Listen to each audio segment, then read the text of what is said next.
everybody. Thank you so much for watching. You can subscribe right here to get the latest from the show and check out more of the best clips from Up and Adams, or go watch a few segments from other shows on FanDuel. Congratulations on an incredible 11 years, I believe, what he meant to the NFL, a great man. But to take a moment for Derek, he finishes top 15 in NFL history in game-winning drives. The fourth quarter comebacks, he's tied with Brett Favre all time there. He is a fourth quarter comeback guy. We talked to him about it. People don't talk about that enough. He is far and away the Raiders franchise leader in passing yards and touchdowns and passer ratings. Say what you want about that. Far and away the leader there. There's so much focus on what he didn't do, what he wasn't able to finish. But those incredible achievements do not get enough love. And I think that might be the story of Derek Carr when all is said and done and what his legacy is. He didn't get enough love. It's fair to bring up the lack of playoff success. I get it.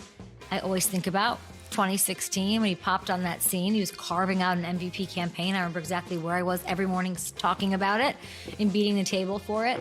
And then he had a horrible leg injury, right? It is fair, if you are a Saints fan as well, to feel frustrated after how these two seasons have gone. The investment, you have Kay Adams saying, you know, support your quarterback. I don't regret any of that. You should always support your quarterback. You can knock some things not working out, maybe not being the best decision, blah, blah, blah. You can't knock the man's dedication. This is a man who gave everything he had, year in, year out. He played through injury after injury after injury, put his body on the line again and again. And that, of course, played into what unfolded on the field. And it is the reason he's walking away from the game at 34 years old. That doesn't happen unless your body absolutely says it's time. And you can't question the kind of man he is either. I will never forget sitting with Derek the day after the Saints held that night practice training camp at Tulane. I got him the morning after, and everyone told me, everyone, and I'm plugged in with these Saints fans in the Saints org, really. He was out there, last guy to leave. He was out there hours in the dark signing autographs for kids. I asked him about it. Here's what he said. Why'd you stay so long? I've always done that, you know, even when I was in Oakland, when I was in Las Vegas. That's just what I've always done, even if we didn't have to sign, because I just know that there's some kid that maybe it'll inspire, maybe they'll remember it, just like I would do that when I went to my brother's practices, you know, Andre Johnson coming over to me and, you know, all these guys coming up to me. Like, I'll never forget those memories. He's a world-class human, so congratulations, Derek, for always being so warm, inviting, welcoming, fair to me. In my career covering you, I saw on Instagram he's already making the most of his retirement. I think went for a run, him and his wife Heather and their 4 kids. He had a smile on his face, so I wish you nothing but the best. And I have a feeling you'll be hanging out around the NFL soon. We're gonna take a short break here. We do have Chris Sims there. I'm gonna get into the quarterback situation with the Saints, probably with Chris in a little bit here in the break. So make sure to subscribe on YouTube. We are still live.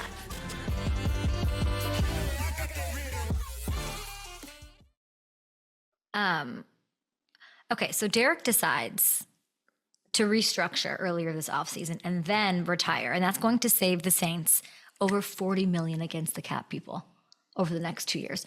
He could have opted for a surgery, sat out the season on IR. He could have collected an extra $30 million and then retired, and instead, being the dude he is, he decides to do it the right way. Sorry, my thing isn't working. Do I still have you guys? Oh, I feel like I don't know what's going on with my computer today. 1 second, sorry guys. Instead he opts to do the right thing, be the good guy, and, you know, help the team out really going forward. So now if you look at the Saints quarterback room, Hamilton, why can't I say this guy? Shuck. It rhymes with F word, my favorite word. Shuck it, QB1. Shuck it. We're in the YouTube break, so it's fine. Yeah. I don't give a shuck what anybody has to say negatively about this guy. You heard Deion Branch, Super Bowl MVP. So it's down to Rattler, Hayner, right? So we got a peek at Shuck during rookie minicamp. And, you know, Kellen Moore saying it's a competition. It's not a great thing about Spencer, who we saw, of course, I think in 6 starts. Was it 6, Ham? Yep, 6 starts. Not great. So I think Shuck can win this thing. I think, you know, Shuck it, QB. Gosh, that's going to really mess me up. I'm going to end up swearing. So FanDuel Sportsbook has Shuck as the favorite at -186. We'll see. Do more names enter the chat? I'll tell you this, Ham. If I'm Cam Jordan, if I'm Demario Davis, I am sending Mickey and Mrs. G edible arrangements, postcards, gifts, something to say, can you call Aaron, potentially? I want to win. I don't want this to be a future bid. I want to, can Shuck be that guy? Maybe. I'll throw in with him. I want you to support whoever the quarterback is. We'll see. I mean, Cam and Aaron have that Cal connection. I'd love that. Or do the Falcons deal a Kirk Cousins to a division rival? That would be spicy. Kellen Moore saying doesn't really necessarily mean anything, saying it's a competition. He is not going to reveal anything, but I don't know.